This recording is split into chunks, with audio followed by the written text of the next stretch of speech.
Japan's nights hum with whispers. Forests stretch, dark rivers glint under moonlight, and spirits or yokai step from the shadows. Tonight, we'll meet the 10 of them. I hope you don't find them wandering in your dreams. Let the stories carry you into their world. The school stood quiet under a grey sky. Corridors stretched long tiled floors. Cold. A boy walked them tall and lean, his face sharp with beauty. He wore a red cape, bright as a flame, swinging with each step. Girls watched him, eyes wide, voices soft, as they whispered his name. They followed a tide of laughter and longing, trailing him through classrooms past the wooden gate into the yard, where cherry blossoms fell slow. He stood under the tree, their gazes heavy, their giggles a weight he could not bear. His name was lost to a time, but they called him the Red Cape. His hair fell black across his brow. His eyes caught light like polished stone. He smiled once, shy, and the girls pressed closer, hands, reaching voices loud. Too much, he turned steps quick, cape flashing. He found a mask white and smooth and tied it over his face. Now they couldn't see him, now he could walk unseen. But they found him still, their whispers, trailing their footsteps close. He ran one day, heart pounding, legs fast. The girls followed their laughter, a storm. He pushed through the school doors down the hall into the girls' bathroom, where mirrors gleamed and stools stood in a row. The last stall waited, door ajar, a shadow inside. He slipped in, breath sharp, and shut the door. The lock clicked, he sat, mask tight, cape draped over his knees. The girls' voices faded. Their steps turned back. Silence came heavy and cold. No one knows what took him. Some say he leaned too long against the wall. Sorrow pressing down and his breath stopped. Others whisper. He stumbled, head hitting tile, and the stall held him close. The school grew quiet that day. Cherry blossoms falling in a wind, carrying whispers of a boy lost. The last stall stayed empty, a place no one dared to touch. He returned a shadow born from grief, Aka Manto. They named him the Red Cloak Spirit. He waits in that stall in schools across Japan where girls linger after class, their laughter echoing down halls. You step in the air, grows thick, lights dim. A voice drifts low and smooth. Red or blue, it asks. You turn and he's there, cape flowing mask. Pale eyes unseen but felt. Red cloak or blue cloak, he says. Again, voice steady, waiting. Choose. Red, and he steps close. Hands steady, wrapping you tight. Your breath fades. World dimming, a red shade falling over you like a cloak of your own. Choose blue. And his hands press slow and firm. Your face turning cold, matching the sky's deepest hue. Try to outsmart him. Pick green or purple and the floor cracks wide. Hands reaching up, pulling you down to shadows below.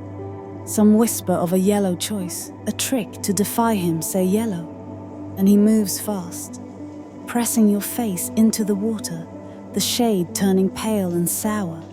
Breath gone in the cold. Stay silent. Pick no color. And he stands still. Mask tilting, cape swaying. He fades, then back to the stall, waiting for the next Japan schools carry his name.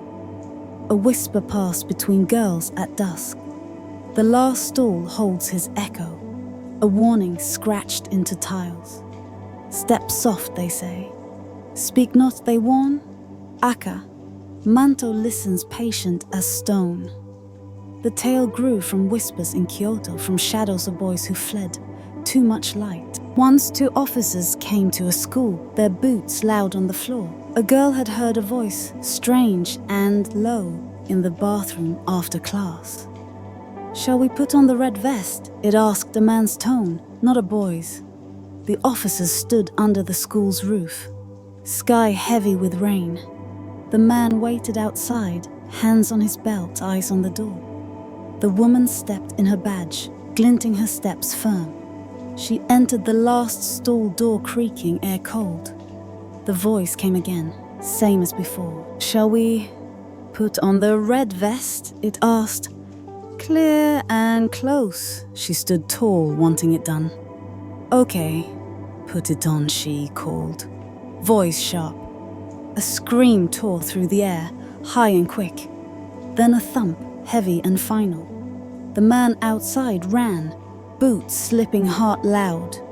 He pushed the door, saw her still face, gone vest stained red, a deep shade, spreading slow. He froze at breath, caught the stall empty, but for her shadow, Aka Manto had come and left. His question answered. Other stories weave into his legend threads of Japan's haunted past. In Kyoto old household, Kainade, a spirit of toilets stirring on Setsuban, February 3rd. The festival brings bean-throwing shouts to chase spirits away. But Kainade lingers, squat over a wooden toilet, and hands rise, brushing cold seeking, ask white paper or red, and the hands pull back. Spirit fading into the dark. Kainad's tale mirrors. Aka Manto's a question to bind, or free a choice to face the shadow. Another story drifts from a village, a man in a red blanket visiting a shop at night. He stood under the 𝐕𝐝𝐢𝐻 lantern face, hidden voice low. "My master is sick," he said, blanket bright against the dark. He called, the father led him into the night. Hours later he returned for the mother. His words, the same steps. Quick! He came a third time for the children, but neighbors stopped him, voices firm, keeping the young inside. The man in the red blanket turned, blanket trailing and vanished. Morning came, the couple gone, their home empty, the village silent. The man was never seen, his blanket, oh ghost in memory. That tale echoes a shadow from Fukui, 1906. A man with a blue blanket over his head walked the streets. His steps slow, 3 from one family followed him, drawn by words no one heard. They vanished, taken by the night, their story locked in papers, never shared in English. The blue blanket man faded, a mystery tied to Aka Manto's red. A thread of spirits luring, taking, leaving, silence. Aka Manto's legend grew from boys who hid from shadows that lingered. He's a spirit of choices of beauty, turned bitter of stalls that hold more than they seem. Japan's schools whisper him at dusk, girls daring each other near the last stall. Voices low. Some say he seeks the attention. He fled others that he guards his solitude, punishing those who step too close. Walk into that stall, feel the air shift. Hear the question. Red or blue, he asks. Cape swaying, mask blank, choose nothing. Hold your breath and step back. He waits there in the last stall under flickering lights. A boy who couldn't escape. Now a shadow who won't leave. The school sleeps, cherry blossoms fall, and Aka Manto watches silent as the night. The night stretched dark, a cold wind moving through empty fields. A sound came faint at first, a rattle like dry leaves. Gashadokuro stood, a giant of bones, 15 meters tall. Its skull-wide eyes, hollow, the name hit hard, Gasha for the Gashadokuro, for the skull, a name born from its own voice. It moved. Bones clicking, a sound that froze the air, sent shivers deep. He came from war, from battles long past. Men fell, swords dropped, bodies left under sun and rain. No hands buried them, no prayers lifted their spirits. Time passed, years piling slow, their bones gathered whitening in the wind, merging into one form, a giant shaped by neglect. Gashadokuro rose, driven by a hunger not its own, a shadow of the forgotten. He ties to 𝘎𝑳𝑰, spirits, restless souls, denied peace. They linger bound by unfinished cries, by graves unmarked.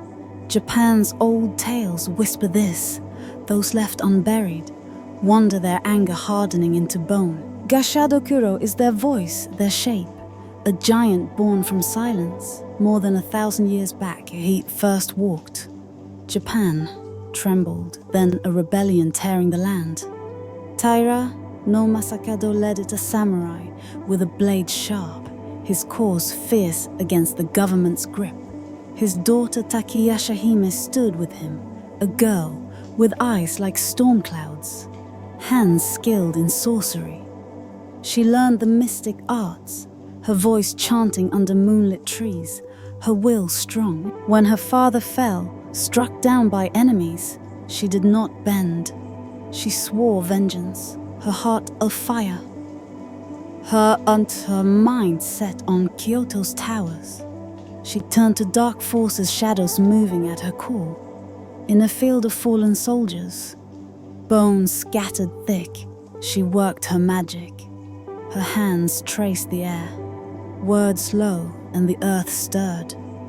Bones rose, clicking together, forming a giant. Gashadokuro, her creation, her weapon. His skull gleamed, ribs arched wide, a figure of her rage. She sent him toward Kyoto, his steps shaking the ground, his presence a storm. The city braced, lanterns, flickering people hiding as he loomed. He was her father's echo, her promise to fight a giant born of loss and love. He comes at night when stars fade and roads empty, desolate places. Call him abandoned fields, forgotten shrines, where weeds grow tall. He lurks, bones rattling, seeking those who forget the dead. His size towers over houses, over hills, a shadow against the sky. He moves slowly, deliberate, drawn by the living who walk unaware. A hunger drives him, not for food, but for the warmth of those who neglect the past. He reaches out his grip, heavy, pulling breath away, leaving silence behind. The air thickens when he nears a chill, settling deep at 2:00 a.m. His moan rises, Gah! A sound like wind through caves, low and endless. You hear it walking late, and your steps falter. He stands, bones gleaming, skull tilting. His hands lift vast and cold, and the world dims. Some say salt scatters him. Pour it at your feet, and he stumbles. Bones clattering apart, retreating to the dark. Few carry salt at night, though hands empty under moon. Japan's history shaped him, battles of old leaving their mark. The Sengoku period, a time of war-sore fields, littered with the fallen, their bones whitening under rain. Gashadokuro rose, then a giant of many souls, his hunger, a memory of those days. Villages whispered his name, mothers warning children to honor the dead to light incense, to speak prayers. He became a tale passed down a shadow in every quiet night. Once a traveler walked a lonely road, lantern dim. The rattle came, bones on stone, and he froze. Gashadokuro loomed skull high, eyes black. The man dropped salt from his pouch, hands shaking, and the giant faltered, bones scattering like leaves. He ran hard, loud, the night swallowing the sound. Another time, a farmer heard the moan too late. The giant's hands closed, breath fading, the field empty by dawn. Takeya Hime's spirit lingers in him, her vengeance a thread in his bones. She stood in Kyoto's shadow, her magic fading, but Gashadokuro stayed a guardian of her cause. Some say he seeks peace, others that he hungers still a giant, lost to time. Japan's mountains know him, their peaks hiding his steps. Walk soft after midnight. Listen closely. The rattle comes when the world forgets. The mountain roasts misty forests, thick with shadows. Japan's old tales wove through them. Voices soft around hearts. Jorogumo lived in those stories. A name, meaning binding bride, a creature of beauty and shadow. She lured with grace, then showed her true form, a web spinner in the dark. This is her tale born long ago, and the brave who faced her under forgotten skies, Nakamura village, sat at the forest's edge, small and quiet. Rice fields stretched, green streams sang low, and the people lived simple hands in soil nets in water. Tales by firelight. Jorogumo's story was their favorite, told with laughter and a myth dismissed. Monsters stayed in words, they said not in the world. The air smelled of cedar, the night's cool children playing under the trees.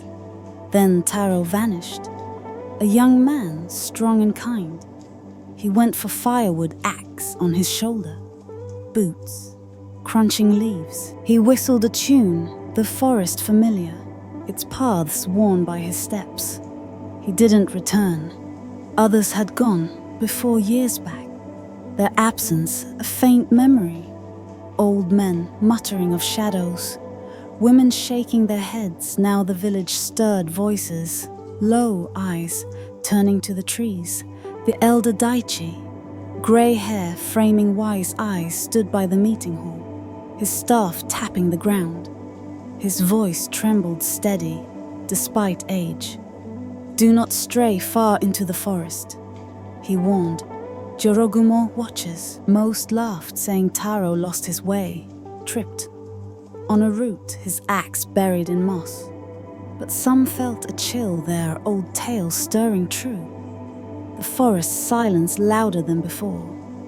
Days passed, the air growing heavy, the wind carrying whispers of a shadow. Aiko couldn't wait.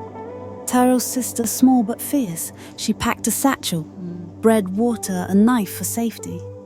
She knew the forest's edges. Her childhood spent chasing birds, picking berries, her laughter echoing off the pines. This time the trees loomed taller, shadows longer, a hush pressing down. She stepped deeper, heart loud, eyes sharp, the scent of damp earth thick. A glint caught her, a shred of Taro's shirt, snagged in a web thick and glistening, stretched between two oaks. She reached fingers, brushing it, and the web pulsed alive under her touch. She yanked back, breath quick, and a whisper came soft behind her. Are you lost, dear one? She turned. A woman stood there. Beauty, striking hair black as night, eyes bright as stars, kimono flowing like water, yet something felt wrong, a shadow in her smile. Her stance too still. I seek my brother. Aiko stammered, hands trembling. Have you seen him? The woman smiled, kind but cold, her voice a thread. Perhaps. Come, child, I'll show you. Aiko's legs froze, her mind screaming to run, but she couldn't move, caught like a fly. The woman's gaze holding her tight. She followed, steps slow, deeper into the green. The trees closing in the web's shine, growing. The path twisted, moss, soft underfoot, until they reached a clearing. Sunlight faint through the canopy. The woman stopped, turning her voice low. You're brave to come this far, she said. Bravery tastes sweet. Before Aiko could speak, the woman changed. Her hair unraveled, thick strands falling. Her eyes glowed red. Her kimono tore, revealing a spider's form. 8 legs long, fangs dripping venom. The air thickened. The web pulsed louder. Jorogumo, Aiko whispered, body still, heart racing. Yes, the creature hissed. Join your brother now. The Jorogumo lunged, legs reaching, and Aiko grabbed her knife. She struck blade sinking into a leg, the creature screeching, pulling back. Aiko ran, legs burning, bursting from the forest. Sweat on her face, heart pounding, the web's echo fading. Her tale spread a ripple through Nakamura. She told it by the fire voice shaking. And Daichi called the village together, his staff tapping ice grave. Jorogumo is real, he said. We must guard ourselves. Fear took root, the old, laughter gone, the hearth's warmth dimmed by shadows. A warrior stepped forward. Kenji, once a samurai, now quiet in the village. His eyes steady, hands calloused. I will go, he said. I'll bring Taro back, or not return. Aiko looked up, voice soft, tears in her eyes. Please, be careful. Kenji nodded, gathering his sword bow and a pouch of salt from Daichi protection against shadows. He entered the forest, steps sure following Aiko's path. Webs thickened, trees closed in the air, heavy with damp. He moved silent, bow ready until he reached the clearing. Jorogumo stood, her spider form, gleaming eyes red under the trees. Another hero, she sneered. You'll be sweet. Kenji drew his sword, lunging blade, cutting a leg. She moved fast, legs weaving, but he struck again, swift and true, salt spilling from his pouch, burning her path. Impressive, she hissed. But not enough. The fight stretched on webs, snapping venom hissing past Kenji. Dodged salt, scattering his sword, flashing. With a final strike, he severed her form and she fell still at last. The clearing quiet. He breathed hard, body aching, the forest holding its breath. He found Taro weak but alive, caught in webs, his shirt torn. Kenji cut him free, carrying him back the village's lanterns glowing ahead. Nakamura cheered, Aiko embracing her brother, tears falling the hearth. Warm again. Daichi bowed low. We owe you, he said, voice firm. Kenji nodded silent. He knew the forest held more, its secrets deep. Jorogumo's kin waiting in the mist. Her tale began with beauty, a woman scorned her heart, hardening into a spider's form. Some say she was cursed, her vanity, binding her to the trees. Her voice a lure for the lonely others, whisper. She chose it, weaving a life from solitude. Her webs a home, Japan's forests carry her a shadow of charm and danger, her silk glinting in moonlight. Long ago a poet met her, his song caught in her threads, his words lost to the wind. Villages burned, sage, hung bells, hoping to keep her at bay. Walk, soft there, listen close. Her web still glints, her whisper lingers. Mountains stood tall, mist drifting low, a bamboo grove thick and green at their base. A village nestled there, small and quiet, its roofs thatched against the wind. Yumi lived in a house by the grove, her beauty, striking her movements graceful as a swan. Her laugh rang soft like wind chimes in the dusk. Kenta, her husband, worked the fields, hands rough with soil, his love for her deep and steady. She carried a quiet sadness at night, eyes shadowed, but he saw only tiredness, brushing it aside with a tired smile. A secret burned in her, old and heavy, a curse woven into her bloodline.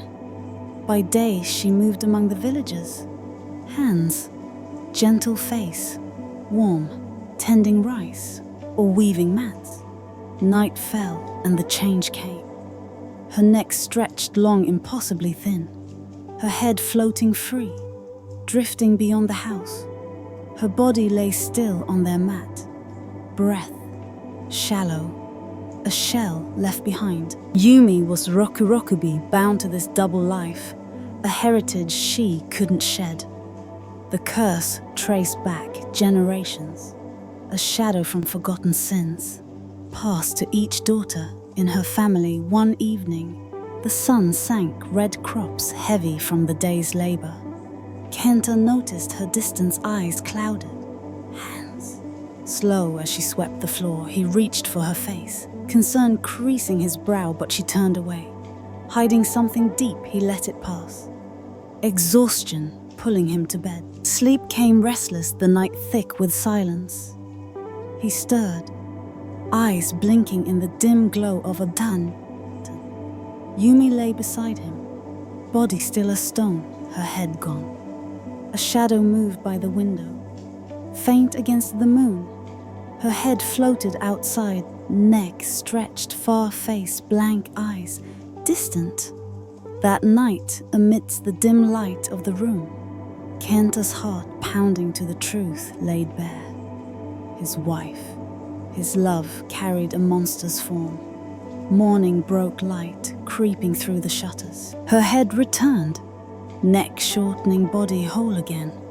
He watched her rise, silent, mind churning, love, warring with fear, questions piling high. Yumi felt his gaze avoiding his eyes, knowing the secret's end had come. The curse had haunted her family for centuries, a punishment etched in their bones, its origin lost to time. Tension filled the house, hours stretching long, the air heavy with unspoken words. Kenta broke the stillness, voice low, hinting at the night's sight. Her face paled, the mask slipping away. He pulled her close, heart torn, love steady against the horror. She shook her head. No escape from the curse, its weight her own. Kenta refused to bend. Seeking answers, he visited the village elders, their faces lined with age, then priests with incense-heavy robes, then dusty scrolls in a forgotten shrine. Each path faded, the Rokurokubi curse, ancient beyond reach. Nights deepened her head, drifting neck stretching into the bamboo grove. Body still on the mat, Kenta watched, guarding her, fearing a villager's eye or a shadow's pull. One night, the moon hung high, its light sharp on the leaves. He followed, steps soft, her head a pale orb ahead. A whisper rode the wind, drawing her deeper, the grove's shadows thickening. He quickened his pace, fear rising, air turning cold mist, curling around his feet. A figure stood in a clearing, cloaked in darkness, eyes glowing yellow, form shifting like smoke. It reached for Yumi's head, pulling her toward it, an invisible thread tightening. Kenta rushed forward, heart hammering, and the figure hissed, vanishing into the mist. Her head paused, then floated back, rejoining her body next day. Kenta sought 𝘠𝑩𝑜, the head priest, his beard, white eyes, wise. He listened, nodding gravely, tracing the night's shadow to a 𝘠𝑩𝑜𝑢𝑟𝑒, a spirit feeding on her curse's sorrow. Kenta pressed, hope flickering. 𝘠𝑩𝑜 pointed to distant mountains, suggesting the Oni, guardians of old magic, a journey fraught with danger. Kenta set out paths steep and wild, cliffs, jagged winds biting through his cloak. Love drove him, days stretching into weeks, feet aching on stone. He reached a cave, air thick with incense, his voices rumbling low. 3 Oni towered inside, skin red and blue, eyes glowing with power. They studied him, faces hard. One nodded. The curse, old and strong, demanding a sacrifice of deep value. Kenta paused, then stepped forward, willing to pay. The Oni smiled, teeth sharp, hinting at a ritual to sever her spirit's bond. He returned, heart heavy, knowing the price is life to break, Her curse, the bamboo grove waiting in silence. Firelight flickered in the house shadows dancing on the walls. Kenna sat with Yumi, the air heavy, his decision a stone in his chest. She sensed the shift, her hand finding his eyes, searching his face. He smiled, a sad curve, knowing the cost she'd never accept. The ritual waited, set for midnight under a high moon. Kenta stood in the clearing, the same spot where the Yurei's yellow eyes had glowed.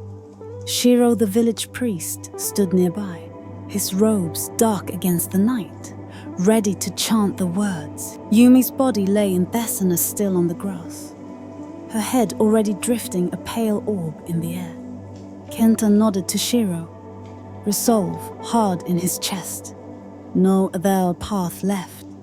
Shiro's voice rose low and steady, calling spirits to break the curse. The air thickened, the words weaving through the night. Kenta stepped forward, heart loud, kneeling beside Yumi's floating head.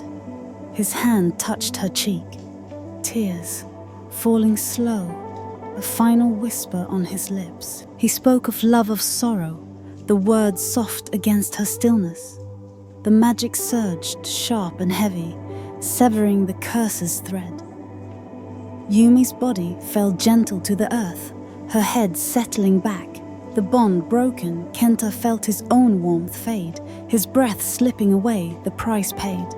He looked up, her face peaceful, free, for the first time, her eyes clear of shadows.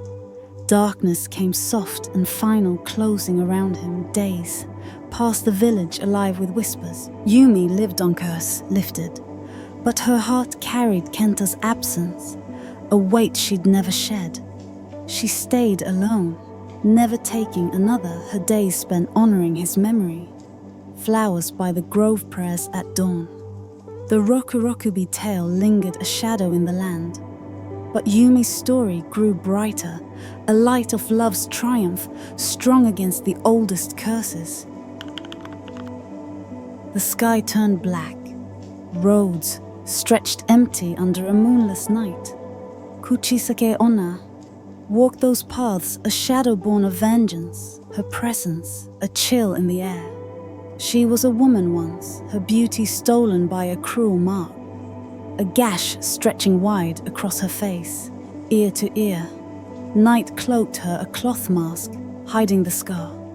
Her steps silent, her intent sharp as a blade. Japan's tales whispered her name, a breath on the wind rooted in sorrow and rage. Long ago, she lived a woman of striking grace, her eyes bright as lanterns, her smile warm as spring. She walked the village lanes, her kimono trailing soft, her laughter a melody. Some say she strayed a concubine to a samurai, her heart wandering where it shouldn't. He found her, his honor stained, and his blade flashed, marking her face. A punishment carved deep, her beauty turned to ruin. Others whispered darker tales, a jealous woman. Her rival's beauty, a thorn, took a knife in the night, her hands steady, her envy sharp. Another story lingers of a healer's mistake, tools slipping during a ritual, leaving her face stretched, her mouth a wound. Her teeth grew sharp in memory, a curse taking hold. Her spirit bound to the scar. Death came slow, her breath slipping away under a lantern's dim glow. Her body still in a quiet room. She returned a spirit unbound, her rage a fire that wouldn't fade. She roamed at night, mask in place, sometimes a fan, sometimes a handkerchief hiding the truth. A blade hung at her side, its edge cold sometimes, a knife sometimes shears, sometimes a scythe, always ready. She sought travelers, lone figures on dark roads, her shadow falling heavy. The air growing thick, she appeared sudden as fog, her form a silhouette against the stars. Her voice cut through the silence, low and steady, asking about beauty. The mask lifted, revealing the scar red and raw, stretching wide. A grotesque grin under the night. She asked again, her tone harsh. the gash glaring her eyes, unblinking. Fear gripped the traveler, heart pounding. Choices narrowing, a no brought her close, her blade moving swift, mirroring her own mark, their face fading cold under her shadow. A yes, a lie sent her away, her steps fading only to follow her presence, a wait at their door, their life slipping away in the stillness of sleep. Escape came, rare, a fragile thread, some answered with average, their voice trembling. Buying time, feet racing into the dark, the road a blur, others tossed coins or candies. 𝘁𝘁𝐿 sweet and hard, scattering them on the ground, her form pausing, distracted by the offering. The word pomade, spoken thrice, broke her focus, her figure fading back to the shadows, her blade untouched. Her spirit rose from violence. A wife wronged, a captive, broken, an enemy cast aside. Rest eluded her, her anger a storm. In the Edo period, kitsune shifted forms, their pranks blamed on her young men, laughing off the tales, their voices loud in the lantern-lit streets. Centuries later, the 20th century brought new fears. Ghosts took the blame, then killers, then hysteria. Her sightings spreading across Japan, a wave of whispers under city lights. Children dared each other at dusk. Voices, low eyes darting to the alleys. Her name, a thrill on their lips. She began in whispers, a woman betrayed her beauty. A curse, her vengeance, a legacy. Villages hung charms, burned sage, their hands trembling as they prayed. A traveler once met her. His lantern dimmed the road winding through cedar trees. Her mask fell, her scar a shock, her voice a hiss in the dark. He fled, heart racing the night, swallowing her laugh, his steps echoing long after. Another tale speaks of a girl, her scarf tight, meeting her near a bridge, the water black below. She threw candies, her hands shaking, and ran the spirit's gaze heavy on her back. Her road remains a path of shadows, her question lingering, her blade waiting. Walk alone at night, feel the air shift, hear the whisper. Kuchisake Onna watches her mask, a veil her scar, a promise her vengeance, a cold hand in the dark. Make sure to use the bathroom before listening to this story of Hanako. The school stood quietly, its corridors dim under flickering lights. Hanako-san lingered there, a spirit of a young girl, her presence tied to the girls' toilets on the 3rd floor. She was a shadow, a yokai or yurei, her form faint against the tiles. Her bobbed hair framed her face, a red skirt brushing her knees, the fabric bright against her pale stillness. Japan's schools whispered her name, a tale born from sorrow carried on the breath of children. Her story shifted with each, telling a thread unraveling through time. Some said she was a child, her life stolen in the toilet's 3rd stall, a stranger's hands taking her breath away during a quiet holiday, her body hidden for days. Others spoke of her despair, a girl who ended her own days in that same stall, her heart too heavy to carry. Another tale placed her in wartime, World War II's shadow, stretching long air raid sirens, wailing children, scattering in hide and seek. Hanako hiding in the toilet, the sky falling, her breath fading under rubble's weight. Each school wove its own origin, a tapestry of grief. Some whispered of a madman chasing her. Her feet quick on the stairs, reaching the 3rd floor, the 3rd stall only for him to find her, her life slipping away, the holiday silence keeping her secret. The summoning came simple, a ritual passed in hushed tone. Girls entered the 3rd floor toilet, edge and air, cold tiles gleaming.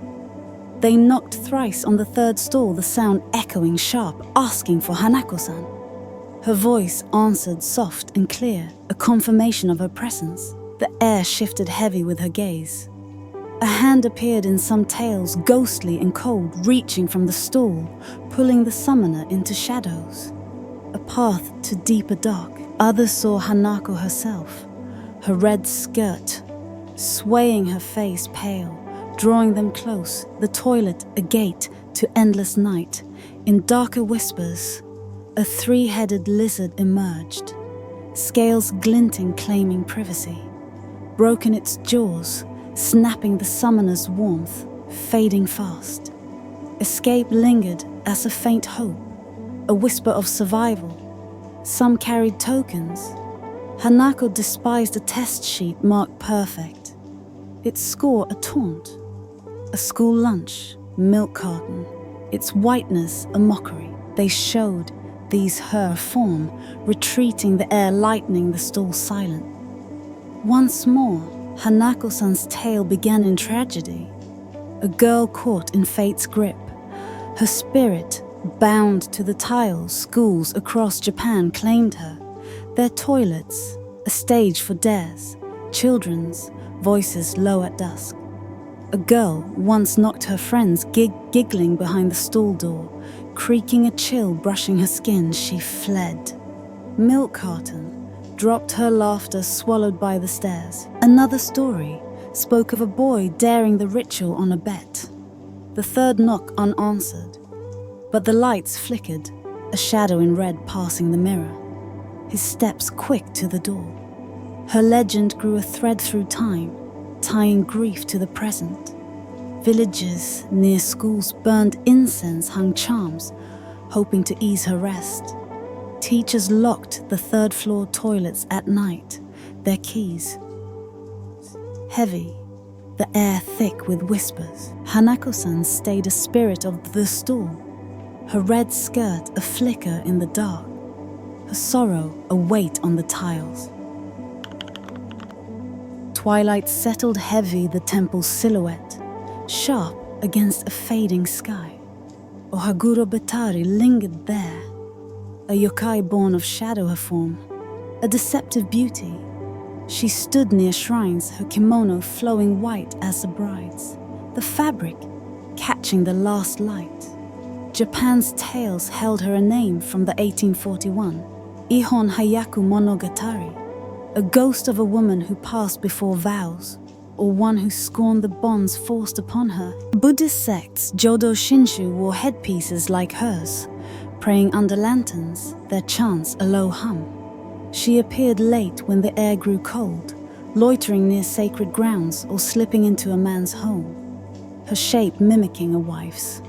From behind her, beauty drew the eye hair, pinned high, kimono trailing her steps soft on the stone path. She turned away, hiding her face, her head low, a mystery in the dusk. Single men felt her pull, their steps drawn, unable to resist the grace of her silhouette against the temple gates. The man approached, hot, quick, the night still around him. She turned slow and deliberate. Her face revealed a white featureless dome, slathered thick with makeup. No eyes, no nose, just a gaping mouth. Teeth blackened, stretching wide. A cackle broke the silence, sharp and hollow, echoing off the shrine's walls. His breath caught terror rising, and he ran, feet pounding the earth. Her laugh chasing him into the dark, his screams fading with the wind. Her tale began in grief, a woman whose life ended too soon, her heart heavy with unfulfilled dreams. Some said she died before her wedding day, her white kimono a shroud, her spirit bound to the longing she left behind. Others whispered she despised her marriage, the vows a chain, her resentment turning her into shadow. Villagers near temples spoke of her, their lanterns dim at night, warning young men to walk soft near sacred grounds. A fisherman once saw her, his nets heavy, the shrine path quiet under the stars. Her kimono glowed, her back to him, her form a bride's promise. He stepped closer, voice caught, and she turned her face a void. Teeth dark, her cackle a blade in the night. He fled, nets abandoned the sea's roar, swallowing his fear. Another man found her in his home, her shape his wife's, the hearth warm. She turned her face blank, and he stumbled back the door, slamming her laugh, a weight on his dreams. Ohaguro Bettari remained a spirit of twilight, her kimono a lure, her face a terror. Temples locked their gates at dusk, priests burning incense, their prayers a shield. Young men walked in pairs, eyes darting the night, holding her shadow, her cackle a whisper in the wind. The night grew deep shadows, stretching long across quiet villages. Hachishakusama stood there, a towering figure 8 feet tall, her presence a chill in the air. She wore a ghostly white dress, the fabric flowing like mist, her wide-brimmed hat casting a dark veil over her face. Japan's tales whispered her name, a sound of fear, her whisper, Po, a thread through the dark. She hunted children, her height, a terror, her steps silent on the earth. Her name came from her stature, a giant among shadows. Her height marking her legend. The dress trailed behind white against the night, the hat hiding her features, her long arms and legs adding to her eerie form. Some saw her with glowing red eyes, piercing the gloom or pale skin ghostly under the moon. Her face stayed hidden, cloaked in darkness, or long black hair, a mystery that drew the fearful gaze. She changed forms, shifting swift, becoming a loved one, a mother, a friend. Her trickery, a trap, her true self, revealed too late. She walked alone, no kin, no allies, a solitary spirit roaming the land. Some linked her to Kuchisake Onna, the scarred woman, or Teke Teke, the halved ghost, their vengeance a common thread. The tales stayed unsure her purpose, her own, her height, a silent threat. Her names varied. Hachishakusama, the 8 feet tall woman, the tall woman each echoing her size, her shadow long on the road. In some villages they called her Yubaba, a nod to a towering witch or 𝘠𝘓𝑚, the faceless spirit, her legend, bending with each retelling. Her power grew from the dark, shape-shifting her strength, her form twisting to deceive. She mimicked a grandmother's smile, a brother's voice luring children close, their trust a snare. Her whisper, Po, pulled them a hypnotic thread, her mind bending theirs, their steps drawn to her shadow. She moved fast, her strength quiet, capturing them in a heartbeat, her presence a weight they couldn't shake. Some forgot her memories, fading like mist, her secret held in silence. The tales began with children, their voices trembling, her whisper, a lure in the dusk. She appeared near homes, her dress glowing her hat, a shadow taking them into the night, their breath slipping away. Villages spoke of her, their lanterns, dim, warning little ones to stay near. A boy once heard her, his play cut short the Po. Soft on the wind, he turned her form, a loved aunt, her hand reaching, and he ran, heart pounding, the village lights his guide. A girl saw her by the river, her dress white, her height towering, the whisper pulling her close. She dropped a toy, fleeing the water's rush, hiding her sobs. Her story spread a thread through modern times online forums, alive with her name, horror films flickering her image, video games echoing her steps. Her legend grew a shadow in the dark, her whisper a sound children feared. Manga pages captured her anime, Screens lit her form, cosplayers brought her to life, their white dresses swaying at festivals. In some towns, she joined local tales blending with rituals, her height a figure in the firelight, fiction weaving into the real. Hachishakusama lingered, a spirit of the night, her dress a ghost, her whisper a call. Villagers hung charms, burned cedar, their hands steady, the air thick with prayer. She began as a shadow, a woman tall and wronged, her height a curse, her hunt a legacy. Walk soft at dusk, feel the air shift, hear the pull. She watches her dress, a flicker her shadow long. The night hung cold over Hokkaido, the air sharp with the frost train tracks gleaming under a pale moon. Kashima Reiko walked there, a young woman, her steps quick on the path home, her breath a faint cloud. Shadows moved swift and cruel, a group of assailants closing in. They struck her fists, heavy, leaving her broken on the ground, her body fading cold. She crawled, hands clawing dirt, seeking help, her voice a whisper, lost to the wind. Weakness took her eyes closing, her form still on the tracks. A train roared through its wheels, a merciless force splitting her in two, her life slipping away under the iron weight. Her spirit rose, a restless shade haunting the stations. Her lower half gone, her arms dragging her across the ground. The sound came with her. Teke Teke, the scrape of her movements, a rhythm of dread. She searched her purpose, a shadow seeking her missing legs. Her presence, a chill in the night. Japan's tales carried her a legend, born from pain, her name whispered in fear across villages. The story shifted with each, telling a thread unraveling through time. Some said it was no assault, but a tragic fall, her body caught on the tracks by chance, the train unstoppable. Others spoke of despair, a choice made in the dark, her steps leading her to the rails, her heart too heavy to bear. In Muroran after the war, they told of an office worker, her life stolen by soldiers, her form left on the tracks, the train's wheels carving her fate.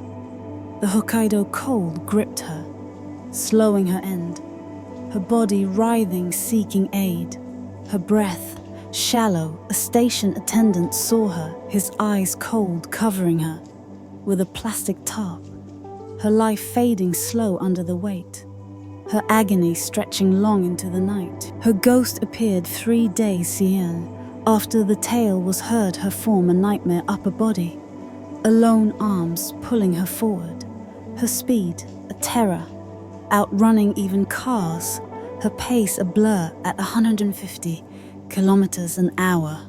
She chased her intent dark, some saying she sought her legs, others whispering of vengeance, her rage indiscriminate, her victim's warmth fading under her grasp, their lower halves taking a mirror of her loss. In some tales, those she touched became like her, their forms halved their own. Teke Teke echoing through the night, a cycle of sorrow.